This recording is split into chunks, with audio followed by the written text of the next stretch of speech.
Hello everyone, in this part we're going to introduce the WLAN optimization guide.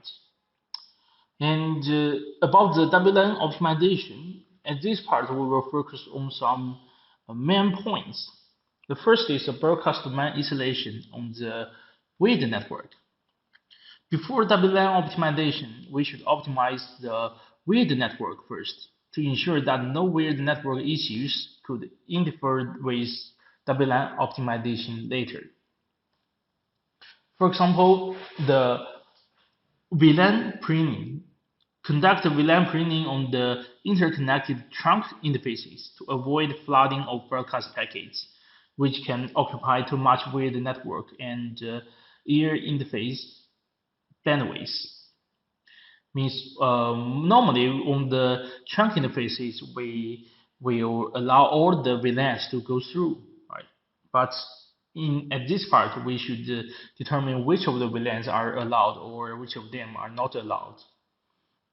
Next is port protection. Enable port protection for downlink ports to avoid flooding of broadcast packets, which can occupy too much with the network and ear interface bandwidth.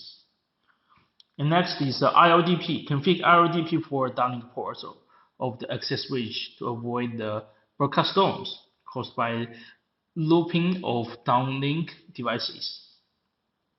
But pay attention in a special scenario that you cannot use the port protection.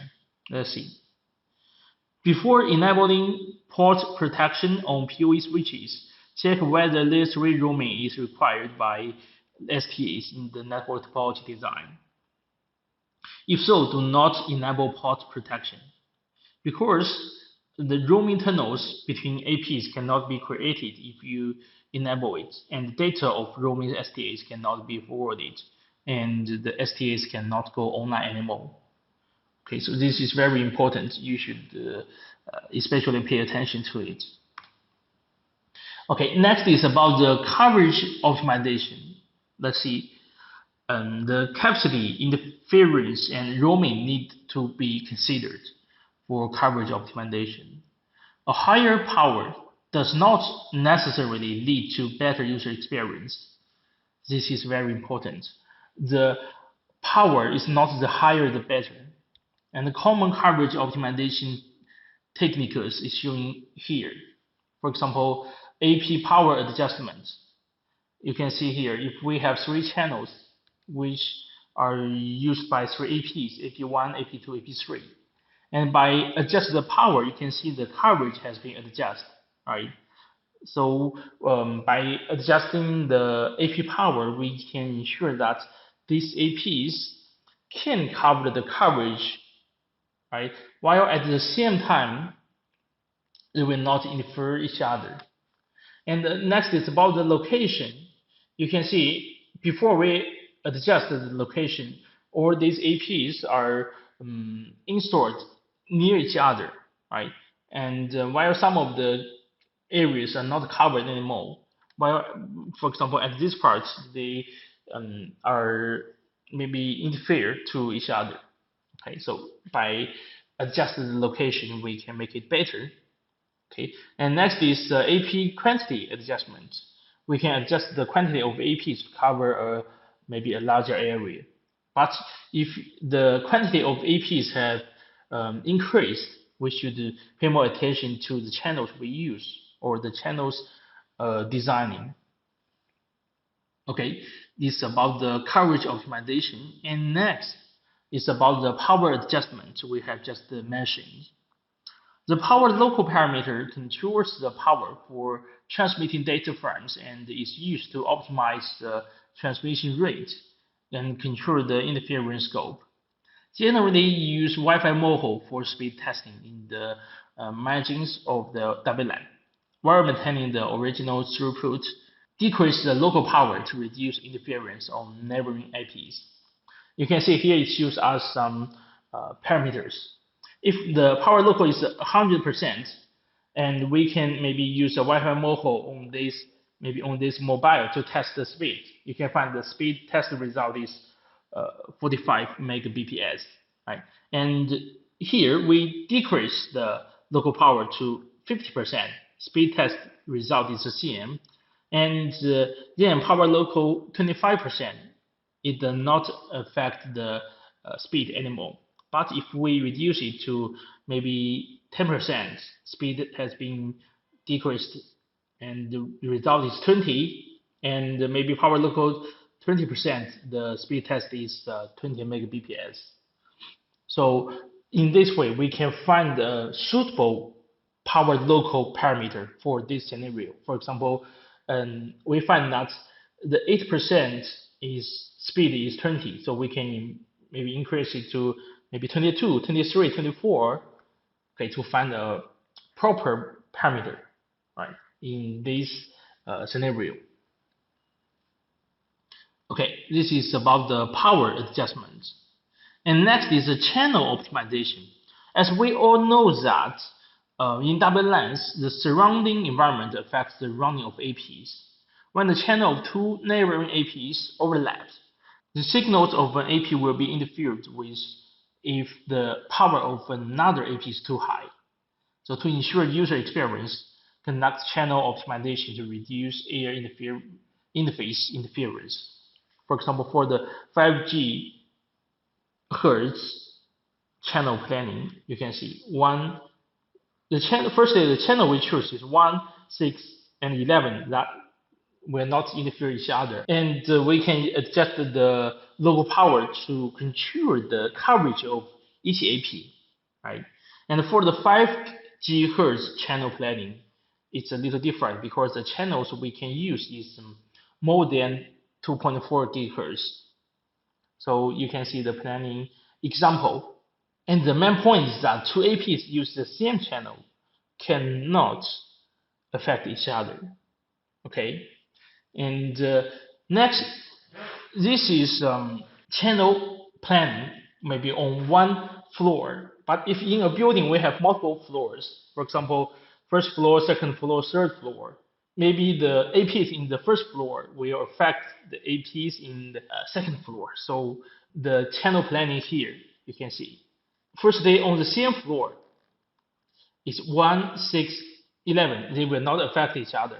And between different floors, you can see 1, 11, 6, 1, 11, 6. So in this way, we can ensure that no matter in the same floor or between different floors, there will not be any interference. Okay, this is the purpose of the channel optimization. And the next is eliminating interference sources for the WLAN. We should remove non-WLAN devices that use a 2.4 GHz or 5 GHz band. And what you can see here is the microwave oven, right? It's using the 2.4 GHz band. If we use it, it will affect the WLAN signals or some Bluetooth devices. Right? And non-WLAN devices do not conform to the 802.11 standard and the CSMA-CA mechanism, so they do not actively back off. When operating, they occupy their air interfaces and interfere with Wi-Fi signals, deteriorating users' Wi-Fi experience. So if such interference sources exist in the area, we should remove them. If they cannot be removed, we should avoid using the same frequencies. So we can adjust maybe the frequencies of APs. Okay. This is about some interference resources from some non-WLAN devices. And next is about the STA isolation. Let's see.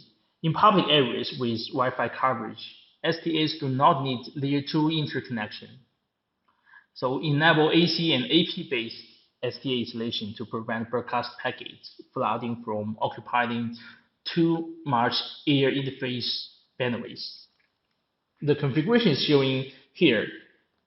WIDS, in the WIDS configuration view, we should use command user isolation AC enabled. So the AC-based user isolation has been enabled. And user isolation AP enabled. So we have enabled the user isolation based on APs. And the next is about the client optimization. For example, uh, your laptops, your mobiles. Right? Here we use maybe the laptop as an example. The user subnet experience is related to many factors. In addition to adjusting the WLAN networking configurations, operating channels, you can also adjust STA parameters setting. For example, for your laptop, you should upgrade your WLAN to the latest version. All right, you can check for example, the driver version here. If it's not the latest, you can update it. And some laptops, you can set the performance mode because the power mode have some optional choices. For example, you best performance, or you can choose power saving or other modes, right?